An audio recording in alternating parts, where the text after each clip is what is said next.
Սրանից 1800 մետր այս նույն ինվալիդ մարդը դեպի վեր է։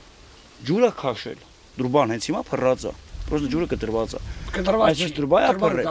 չի գալիս։ Ջուր քաշել բերստես այգին հիմնել, հետո նոր նասոս են տվել իրան։ Հիմա այդ ջուրի հարցը ոչ թե մենակ իմ տեղի համար եմ խոսում, ընդհանուր մեղրեցիների անունից եմ ես խոսում, որ ջրի խնդիր ունի Մեղրին, բայց Մեղրիում ամենաշատ գեսերը երևի Մեղրիում է։ Բայց Մեղրին ջրի խնդիր ունի։ 2 հեկտար հող է տարածք ասա։ Թող լուծեն, ես եմ լուծելու։ Ես իմ ջրից վարձը պատրաստ եմ տամ նույնիսկ սարքին 2000 դրամ ժամավարձ վճարը, բայց թող տան։ Հիմա ինչքան եք վճարում։ Ժամը 1000 դրամ։ Ամեն շաբաթ 7 ժամ, 6 ժամ ջրում ենք այս հողամասը։ Օրական, շաբաթական մի անգամ են տալիս։ Հա։ Մեր ջուրը։ Շաբաթական մի անգամ են տալիս ու մի 6 ժամ մենք ջրում ենք, որտեղ 3 աղբյուր հող աստե։ Բայց որ ջուրը ապահովեն, ավելի շատ հող կգցեմ։ Տարածք ունենք, հողը կա։ Տարածք ունենք, հողը կա։ Ջրով ապահովեն, այնտեղ էլ ծառ կտնկեմ։ Ինչքան ծառ լինի, ինչքան գյուղատնտեսությունը զարգանա, այնքան հայ ազգի վիճակը լավ կլինի։